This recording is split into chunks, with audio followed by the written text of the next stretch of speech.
want you to think for a second, what is the greatest game you've ever played? For most, it's a game they played with friends, or a game they played at a time when they needed it most. A lot of people choose their favorite game based on nostalgia. For me, it might be this one. A remake of a game older than I am. I'd always known about it, or at least in passing, but was always too scared to play. Until I did. Resident Evil 2. September 28th, 1998. It's a wet and miserable night as you're riding your motorcycle into the city. You've heard rumors of something terrible going down in the city, and you haven't heard from your brother, your only family, in a couple days. He works in the special task force within this city's police force, and that's why you were here. Classic. You pull into a police station as you leave a last call to your best friend to let her know you've made it to the city. At the same time, one Leon S. Kennedy decided on Racoon City police station after hearing about a string of mysterious unsolved murders in the Arklay Mountains, and is on his way to orientation even after receiving a letter telling him not to come because it's a death trap. You walk into the police station. It's pitch black, you can't see a thing. This torch is going to have to do. You see the cashier clutching at his neck, pointing at the back rooms. Weapon drawn, you open the door. The police officer is arresting a man when he gets bitten by the first zombie in the game. Petrol station fills with zombies. You struggle to get to the door when you see a man. It's Leon S. Kennedy. You take his police car into the city. Reports of nowhere being safe apart from the police station. It has been set up as the last beacon of safety. September 25th. 3 days before the events of the game. All hands on deck to keep civilians safe. Later that day, one refugee attacks in the middle of the night. One officer dies and 3 others injured. They believed it was a case of someone snapping under pressure. September 26th, a mob attacks the station. A large number of casualties as a result. No chance of escaping. They are completely surrounded. Communications are offline. They are completely cut off from the rest of the world. September 27th, another mob attacks. At 1 PM, 12 dead and only a handful left. Everything is falling apart. They don't know that. Blockade of cars is blocking the police station. As you're trying to figure out what the hell to do in this situation, a truck comes barreling in, hitting into the barricade and splitting you and Leon out. You agree to meet up later, and you finally arrive at the Racoon City police station, where the legendary STARS team reside, and hopefully your brother, or maybe hopefully not. But for the moment, it's weirdly silent. I mean, this is the last beacon of hope of a huge city, and I mean, DP. Racoon de Police. Okay. Send reinforcements. East hallway. Bro, such a wimp. Such a wimp, bro. Thug it out. Oh. Joe Swanson from Family Guy. Why isn't he saying anything funny? Hey, Peter. So now we need to get these 3 medallions. So we have a mission. We need to go up the stairs, put in the 3 pictures into the lion medallion case, take the map off the officer, climb the and pass the zombies. You enter into 2 safe zones, collecting the horse medallion radio from the goat. You see the map off the ramp, climb a helicopter crash into the police station, cutting off half the stage. Then you go down to talk to Leon, interrupted by a dinner bell ringing. Leon has to escape.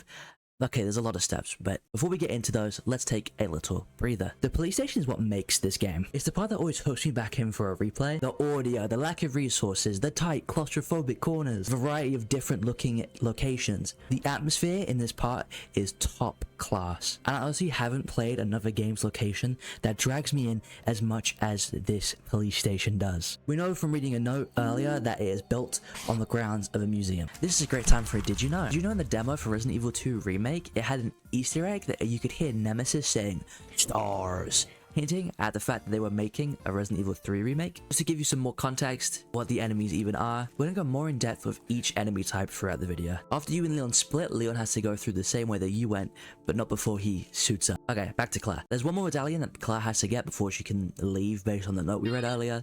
But before that, we get to read this note. Cowboys and girls, consider this here message a gift for whoever's darn tootin' unlucky enough to still be alive. Keep your lookers peeled for them there creepy fucks that look like they was skinned alive. Us southern boys, we call them lickers. They may be blind as a hound dog on its day off, but they still got the ears of one, so don't go running around like the cows just got out now. Jesus, okay. Anyway, that medallion is locked behind these bars, so we're going to need to blow our way in there. We read earlier about a detonator being left in lockup, and some batteries being in the STARS lounge. So those are our 2 next places we need to go to. So first we're going to go to the STARS area. We turn off the steam and it's quiet. Too quiet. like all the noise has been vacuumed out in anticipation. Fated breath, an elephant sat on your chest. You take one step, then another, quietly avoiding drawing attention to yourself. And something pricks your ears and makes your hair stand on edge. I'd like to say you feel like you're being watched, but that's not it. It feels like something senses you. With every fiber of its being, it senses you. A tongue violently fires out. This is the liquor. At the end of the day, it is just a game. No matter how scared I get, it doesn't really affect anything. Oh! What in God's name? Shh. Oh my god. So that's the liquor, huh? You can see his brain. Bang! Oh, ow, oh, wow. He do be hitting kind of hard for real. What a foul creature, huh? The liquors are just a mutated strain of the T-virus, or just a natural progression of where the T-virus was headed if it stayed long enough in a zombified host. It's debated. The liquors progress from what we see in Resident Evil 2 to what we see in Resident Evil 5, which is a more like dog creature. The first Resident Evil movie is the only place I've seen an explanation for this transformation of it's a liquor that's eaten a human, so it turns into like a more vicious dog creature, a bit like a Wendigo, where it's eaten human flesh, cannibalism, something like that. There's not much of an explanation. Now we get the batches at the Star office. I'm reading a note that our brother left before heading upstairs to blow up those bars that we mentioned earlier. We get the medallion. I feel like I messed up for real. Oh, what's in here? There's something in here with me. Boom. Section's done for now. Completely done. Tried, Leon, but I couldn't stop it. You're a real one. You're a real one, Lieutenant. Let this thing spread. It's on you now. I won't let you down, Marvin. It's just Now we have to leave the goat behind and head to the underground facility. Before that, let's check in on Leon. Leon at the same time is doing essentially the same thing with a little twist. That is Mr. X. A Goliath creature dressed straight out of the boys comic. Leon does the exact same things that Claire did, eventually heading to the underground facility. The underground facility is one of the more lackluster locations in the game. It really feels like it's just there to have a boss fight in, and it kind of just feels like it's the in-between It's the in-between of the police station and the parking lot. And now we move on to the parking lot. This is the part where Claire and Leon's story separates the most. Leon, I hope you find this. The station's gone. Get out of here ASAP. Don't worry about me. I'll be alright. And don't stress about my brother either. Just focus on getting yourself out of here alive. Claire walks into the parking garage with Sherry, the little girl that helped us against the monster, where she's kidnapped by some loser. Claire is forced to go around to an elevator where she finds out exactly who that loser is. It's Police Chief Irons. She now goes into a more museum-y looking area. Leon, in the meantime... Claire, I hope you get this. This place is crawling with monsters, and your brother's not here. Just get out of here as soon as you can. I really hope you're safe. Is trying to leave out the same shutters when he's attacked by Cerberus, being saved by a completely covered up lady claiming to be FBI. Leon follows her into the jail where she disappears. What is? Just get me the fuck out of here!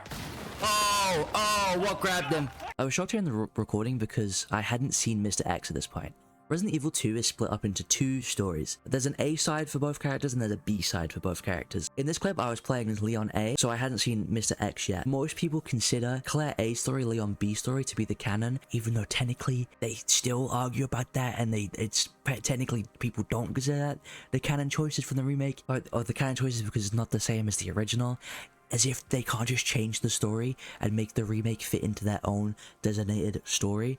Anyway, I digress. Hey, this is a great time for another Did You Know on Mr. X. Did you know Mr. X, aka the T-100, was made physically shorter as opposed to the original game, and was also giving a little milady hat? This was done to reflect his purpose as a covert operative, as it would appear more human from distance. If you got this far through and you haven't subscribed already, what are you doing, bro? I got like 300 subs. I'm like a little tiny baby YouTuber at the moment, and I really appreciate it. Press button. Leon and Claire are both put into a position where they need to get electronic parts. We find one pretty much straight away, but we learn the other one is at the top of the bell tower. The only way to get up to the bell tower is by going past the roof where the helicopter crashed. Hey! Oh my god! Yeah, hold that, you stupid pathetic loser. What the? What do I do? What do I do? He's immune! You're joking. You're joking. You're joking. You're joking. You're joking. You're joking. You're joking. You're joking. You're joking. You're joking. You're joking. You're joking. Get out! Get out! Stupid nerd! Stupid nerd boy! I didn't bring the cog. Oh, I didn't bring the cog. Who is stupid boy now? Who is stupid boy now? Now both characters have to do their electronic puzzles. Leon gets his exit ticket into the outside world, and Claire gets a phone call from Police Chief Irons. He's gonna kill her. They say he'll get better soon. Then we can go on adventure again. The day before he got adopted, huh?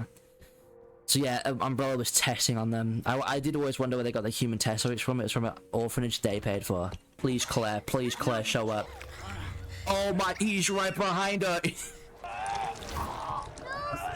I think this is her dad. That's my prediction, by the way. I think that's her dad. William the goat, bro. It is her dad. And on that crazy reel, it's time for another fact time. This is a great time for another Did You Know? Did you know that Mr. X is only referred to as Mr. X on one licensed material? It's possible the name was a result of a mistake from Capcom USA's part, as on multiple occasions on early concept art from Resident Evil 2 was known as Tyrant X. Other than that, the first instance of Mr. X was in a Game Fan's Resident Evil 2 guide, which was published alongside the game, though it was written in 1997. There was also an action figure named Mr. X, which was released in 1998 by Toy Blitz, though the name was already confirmed in an ad on the Game Fan guide. Sherry is split up, and Sherry's mother is not being very helpful. Claire has to save Sherry, who's been chucked into a pit of rubbish, and quickly too, because she's infected. But let's go back to see what Leon is doing. Sewer Entrance is a Leon exclusive area, as one of my favorites, in parts. Leon meets Kendo. You're a cop. You're supposed to know something. How did this happen? It's a good way to give Leon motivation. He actually wants to help people. Hey, actually, wait. Leon's actually a good character. What the hell? Leon as a character is interesting. He's a pretty one-dimensional good guy. He was an orphan who was saved by a police officer and dedicated his life to saving others, the way he was saved. Leon is a very trusting person. He wants to do the best thing. He is trauma bonded to Ada. In a way, he's just trying to survive while also being this big savior of Racoon City. So he's conflicted. And then we start to go through the sewer entrance before we get attacked by a giant crocodile. And then this section is one of my least favorites. It feels like the story was progressing like a really good pace, and they just thought, stop. Let's not do that. The designs of some of the locations feel really counterproductive, and they're just kind of there to slow the story down. And Ada's section just feels confusing for the sake of confusing. Similarly to Sherry, Ada is injured and in the pit of rubbish. The sewer section is our next section. Before I get my thoughts across, and believe me, I have thoughts. The sewer section is nearly identical for Leon and Claire, so for the majority of this sewer section, if I'm saying it's happening to one character, you can assume it's happening to the other, unless I say otherwise. And then we have the sewers. Sewers are one of the biggest cliches in zombie media. Every single zombie game pretty much has a sewer section, or a lab, or something of that nature. It's always a sewers, it's always tight corners, it's always a labyrinth where you don't know where you're going, random dead ends. It's always so visually boring, and it just, at this point, we need to be done with sewers. It has boring music, loads of boring enemies, forgettable music, and the only okay section of this entire point is the boss fight right at the end.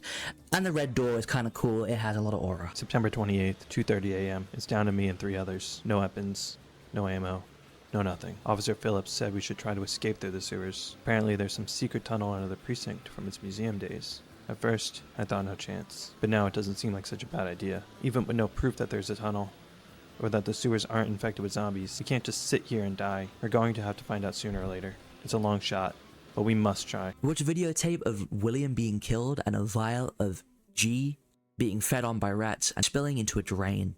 So in the sewers, our main goal is to get 3 puzzle pieces. This is familiar gameplay.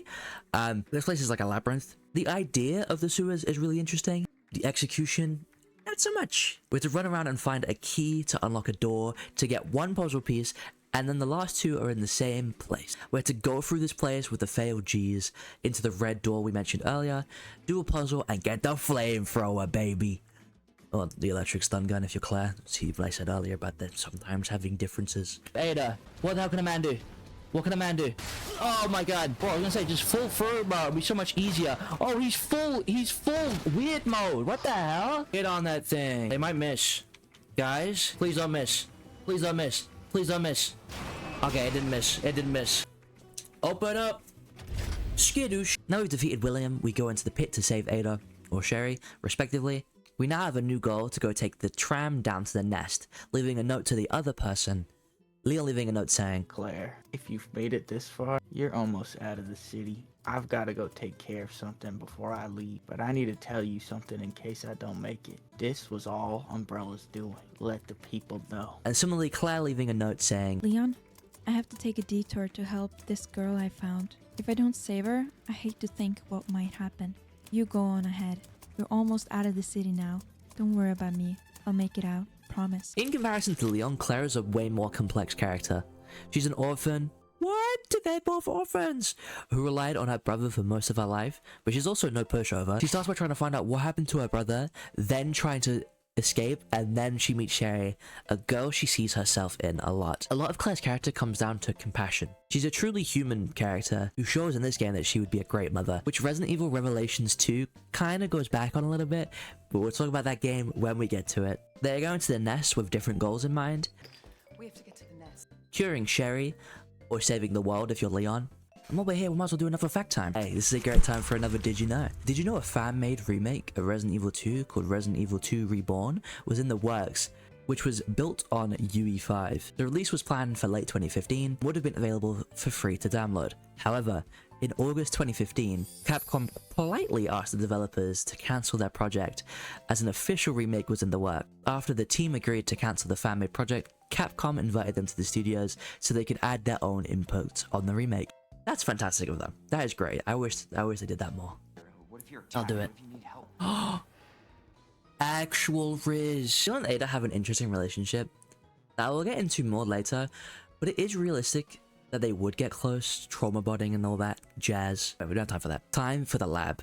Another part of the game that is nearly identical for both characters. After Claire gets Sherry to a safe place, Leon and Claire have to upgrade their ID badges to level 2 before opening up into the facility. We read a note off of this corpse that the G is in the north wing, but we again need to upgrade our wristbands first. In this section, you need to navigate the staff area, looking for different clues for what the codes are, with the goal of making the Plant 43 herbicide. Plant 43 is a mutated strain of the Plant 42 we see in Resident Evil 1. Instead of becoming a giant killer plant, it becomes a bioweapon, more focused on spreading than destruction. If I was to guess, instead of using T-Virus, I'm assuming Plant 43 would have had G-Virus somewhere used on it. That's not confirmed, and the only confirmation is T-Virus, so pretend I didn't say that. After making the herbicide, Claire collects the ID wristband and goes over to the north wing. Leon, on the other hand,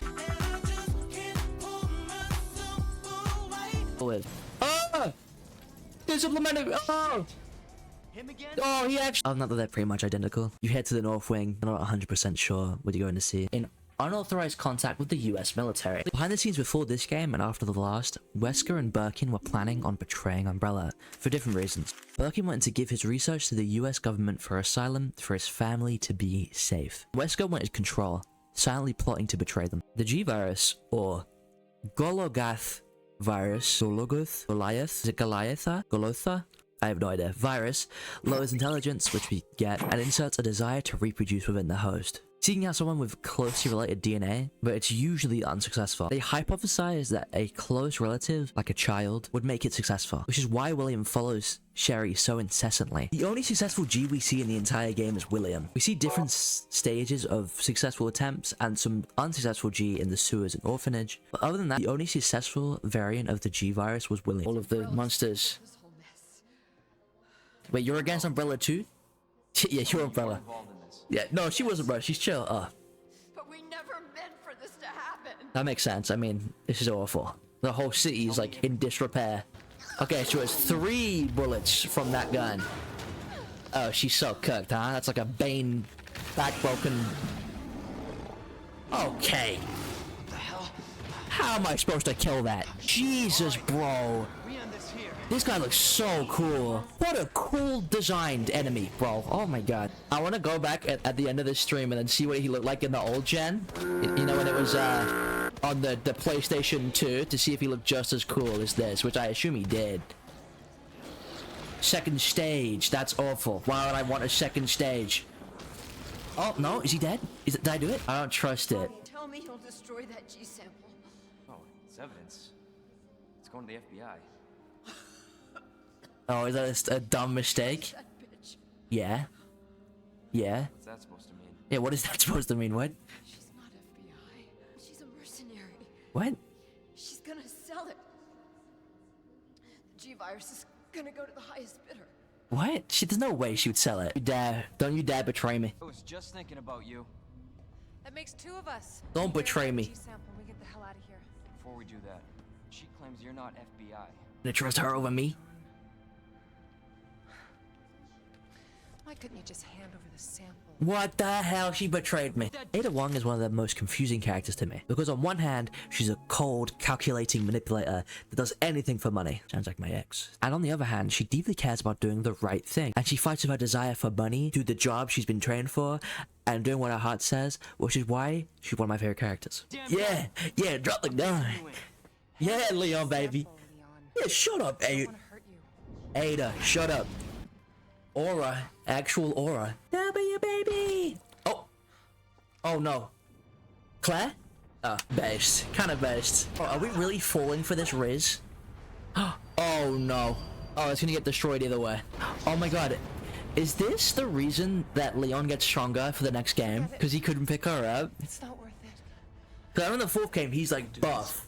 Does he get buff because he couldn't save Ada? Take care of yourself, Leon. Oh, what? She was gonna betray us, though.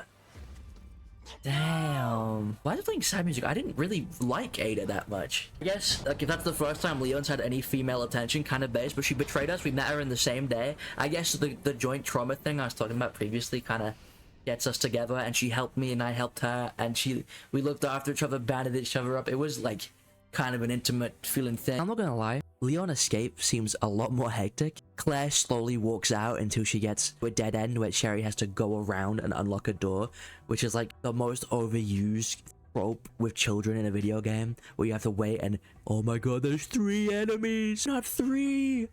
3 enemies, bro. She arrives at the train, starting a Zoom call with Leon, as Leon goes through a bunch of exploding rooms, dodging as many zombies as he can before the one and only Mr. X shows up. Where, roll the tape. Oh, what the hell did I turn on? Oh, him. Wait, pause. Oh, he pulled out the glove, bro. He took the glove off. The glove? I don't know what I'm saying. Is he making chainsaw noises? That's aura. Pure aura. Oh, I'm dead. I wish there was a dodge button. Ow. Is he gonna kill me? Oh, he killed me. This is ridiculous. Bro, this is gonna suck. Aura, bro. I really am, Grandpa. God, this boss fight sucks. Ah, this sucks.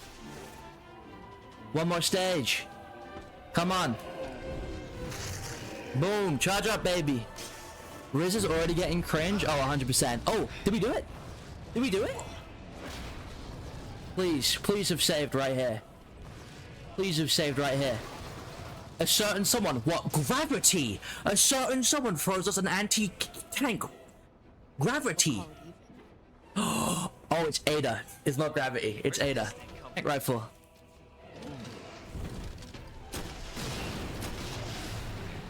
Boom. Mr. X is a slightly different tyrant to the one that we saw in Resident Evil 1. Resident Evil 1's tyrant was a model T-002 and T-001, the latter being the prototype we fought on the roof. In RE2, Umbrella sent 6 T-003s to wipe out witnesses, and one of them was T-00, or Mr. X, who was sent to get a G sample that was inside of Sherry's pendant the whole time. The tyrants are controlled using the metal nodes in their head and have no control over their bodies. They're just giant battle drones. During the time of his fight, Claire is also fighting her own battle against, once again, William. The train starts moving and Leon and Claire reunite once again, getting to safety apart from the fact that William is there again. This time he's a giant eyeball snail monster. Barely kill him by letting him get exploded by the facility. And finally, it's actually the end of the game. Leon, Claire, and Sherry escape the facility before it explodes with nothing but each other and the promise that they will be safe as long as they stay together. Very wholesome indeed. I tend not to talk about gameplay too much in these reviews. I kind of like the idea that you would go off and play the game on your own and come to your own decisions on the game after hearing all the facts about the game's story, but we talk about it for a little bit. I think Resident Evil's gameplay is serviceable for the story. It's nothing groundbreaking, but it's good enough to get you through the story beats. I do think when they try to make the gameplay more enjoyable, it ends up detracting from the gameplay, or it ends up detracting from the atmosphere that they build. I think Resident Evil games are so great at building atmosphere through their music choices and their sound design and their level design. I think when they start doing more actiony backflips, shooting giant guys on the back of cars, or giant boss fights against dragons, I think it detracts from that a little bit and makes the game less scary. I'm hoping in Resident Evil 9 they go back to the more horror route. Anyway, I'll give the gameplay 3.5 stars out of 5. I don't know, it's a random number to make it to the number that I put in my head. No matter what Leon and Claire did, whether they found the vaccine or not, it would have been too late either way. We'll look more into that next time. I'm always hearing people in my life say they don't get horror. Why would you want to be scared? I think they're missing the point of what horror actually is. It isn't about fear, it's about experiencing something inconceivable, getting a glimpse at something that would never happen, watching characters do things you wouldn't dream of, seeing them get torn apart and put back together. Dread is a huge part of horror, but it's not the only part. Zombie games aren't about destruction. It's about joy. How far can you push people? How far can humanity go and still exist? How far can you stretch characters thin and they still have room for love? Zombies are just a vehicle for telling human stories, and I think Resident Evil 2 does that really well, which is why it's such a Goliath in the gaming community. These remakes are fantastic for getting new people to see these fantastic stories. I just hope Silent Hill gets the same treatment after the success of the first remake. This game is genuinely one of the best I've ever played. I would highly recommend it. S tier, baby.